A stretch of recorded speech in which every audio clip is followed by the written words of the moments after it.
అదే బావా, టూర్ నుంచి ఎప్పుడు వచ్చావా అని అడుగుతున్నాను.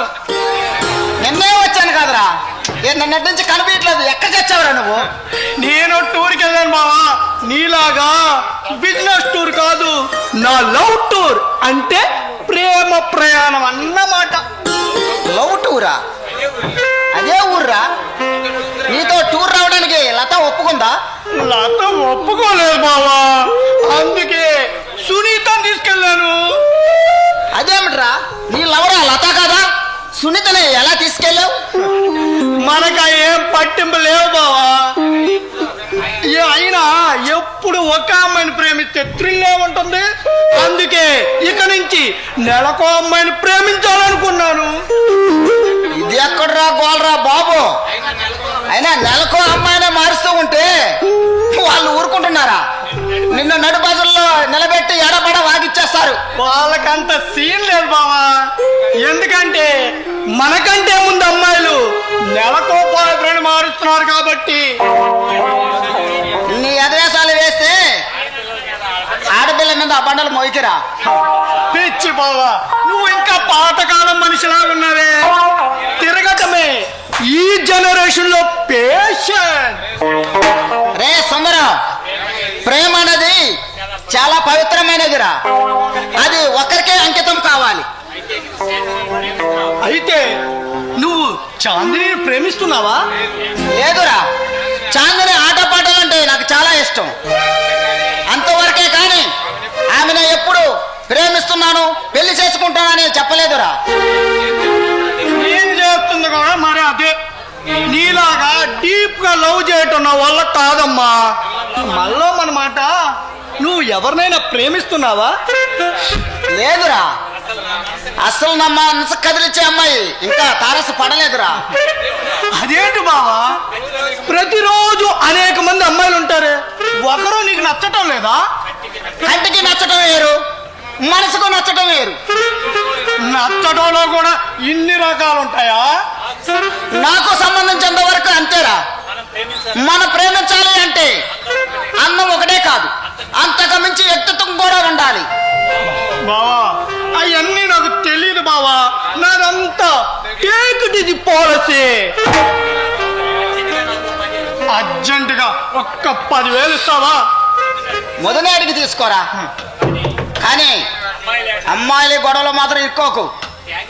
థ్యాంక్ యూ బావా. నీకు విషయం తెలుసా, గొడవలు వచ్చే అమ్మాయి జోలికి అస్సలు పోను. వస్తా బావా. బావా బావా, అటు వెళ్దావా? పారా.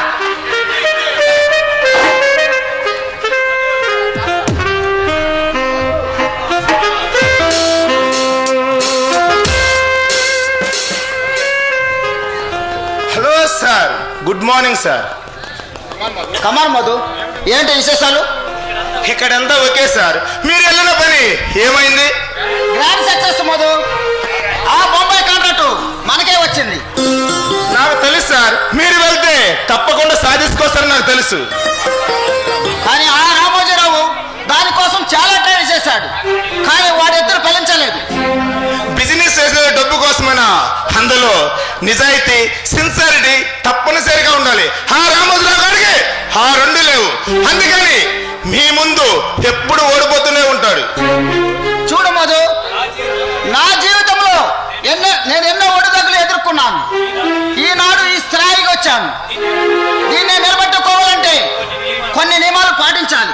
ఈనాడు బిజినెస్ సర్కిల్ లో మీరు ఒక స్పెషల్ ఇంట్రాక్షన్.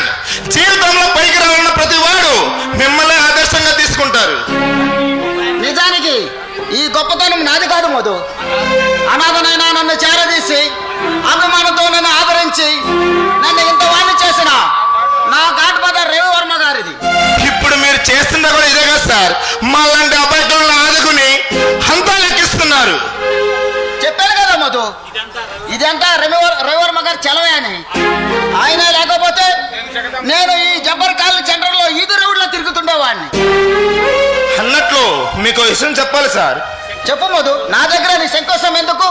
స్వాతి కంపెనీ వాళ్ళు మనకు మంచి ఆఫర్ ఇచ్చారు సార్. మీరు ఒప్పుకుంటే ఈ కాంట్రాక్ట్ కూడా మనకే వస్తుంది సార్. మధు, ఈ కంపెనీకి నువ్వు జనరల్ మేనేజర్వి. నీకు ఏది మంచిది అనిపిస్తే దాన్ని ఒకేసేసాయి. ఈ సమర్థత మీద నాకు పూర్తి నమ్మకం ఉంది. Thank you sir. ఇక నేను ఆఫీస్కి వెళ్ళొస్తాను. నమస్తే రాజేష్ గారు. నమస్తే. ఏంటి సంధ్య, ఎలా వచ్చావు? రావాల్సి వచ్చింది, మరి రావాల్సి వచ్చిందండి. రుణం తీర్చుకోవాలి కదా. రుణం ఏమిటి, తీర్చుకోవడం ఏంటి? అదేనండి, నిన్న మీరు మాకు 10,000 డబ్బులు ఇచ్చారు కదా. సారీ సంధ్య, అది నువ్వు రుణంగా భావిస్తే అంతకంటే దారుణం మరొకటి ఉండదు. రాజేష్, మీరు ఏమి అనుకునంటే మీకు ఒక మాట చెప్పనా? నాకు ఆత్మాభిమానం చాలా ఎక్కువ.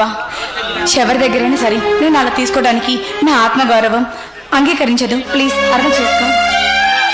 శబాష్, మొత్తానికి నా మిత్రుడు సత్య తగ్గ చెల్లి అనిపించావు.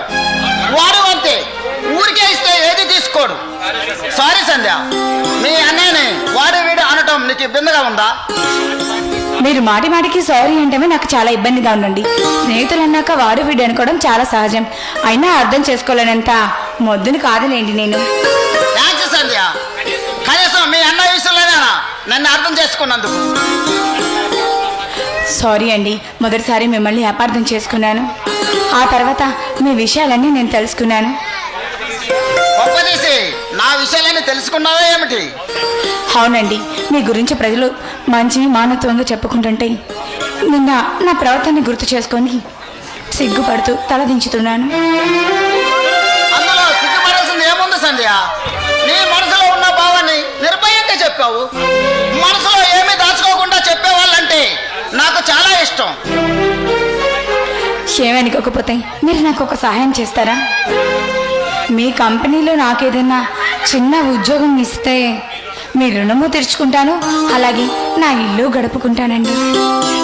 ఏంటి సంధ్య, నువ్వు ఉద్యోగం చేస్తావా? ఏం చేయకూడదా? ఉద్యోగం చేయడం తప్పేం కాదే.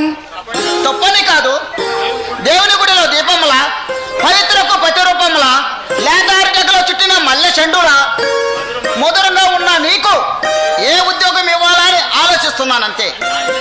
నా మీద మీకున్న సభాభిప్రాయానికి చాలా థ్యాంక్స్ అండి. నా పరిస్థితి మీకు తెలిసిందే కదండి. నాన్నగారి ఆరోగ్యం పూర్తిగా క్షీణిస్తుంది. అదిగాక అన్నయ్య ఇంటి పట్టున ఉండేవాడు కాదు. ఇలాంటి పరిస్థితుల్లో ఇల్లు జరగాలి అంటే నేను తప్పకుండా ఉద్యోగం చేసి తీరాలి.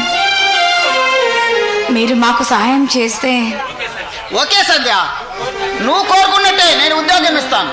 కానీ ఒక కండిషన్. కండిషనా? ఏంటండి అది? నిన్న నేను ఇచ్చిన డబ్బు నాకు తిరిగి ఇవ్వకూడదు. ఎందుకంటే నా రుణం తీర్చడం కోసం నువ్వు ఉద్యోగం చేస్తున్న అన్న భావం నాకు మనశాంతి లేకుండా చేస్తుంది. అలాగే రాజేష్ గారు, మీరు మా అన్నయ్యకి ప్రాణ స్నేహితులు. ఇవాళ నుంచి నాకు కూడా మీరు స్నేహితులే. స్నేహితుడుగా భావించినందుకు చాలా సంతోషంగా ఉంది సార్ సంధ్య. కానీ నువ్వు మా ఆఫీసులో పనిచేయటం నాకు ఇష్టం లేదు. అంటే నాకు మీరు ఉద్యోగం ఇవ్వరా? ఆఫీసులో రకరకాల మనుషులు ఉంటారు. నీలాంటి సున్నితమైన వ్యక్తి అక్కడ ఇమ్మడలేరు. నువ్వు నా ఇంట్లో నా పర్సనల్ సెక్రటరీగా ఉండు. ఏమైనా అభ్యంతరమా? ఉన్నతమైన వ్యక్తిత్వం, మంచి మనసు ఉన్న మీలాంటి వారికి పిఏగా ఉండడం నిజంగా నా అదృష్టం అండి. నువ్వు నా సెక్రటరీ అంటే నాకు గౌరవంగానే ఉంది సంధ్య. ఇదిగో అడ్వాన్స్. ఇంకా నేను జాబ్లోనే జాయిన్ అవ్వలేదు, అప్పుడే మీరు అడ్వాన్స్ అంటున్నారు. ఈ రోజు నుండి నువ్వు మామూలు సంధ్య కాదు, the great business man magnate Rajesh personal secretary. ఇక్కడ నుండి నువ్వు నా హోదా తగ్గ స్టైల్లోనే ఉండాలి. అందుకే ఈ డబ్బు. ఓకే, మీరు నా మీద ఉంచుకున్న నమ్మకాన్ని నేను ఖచ్చితంగా నిలబెట్టుకుంటానండి. సరే సార్, మరి వెళ్ళొస్తాను. ఇప్పుడు నా సెక్రటరీ సంధ్యలో మాట్లాడావు.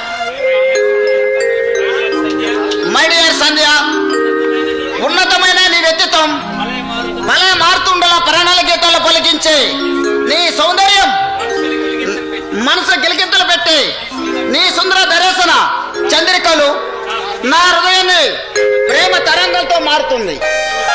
నువ్వు నా సెక్రటరీ మాత్రమే కాదు సంధ్య, నా ప్రేమ దేవతవు.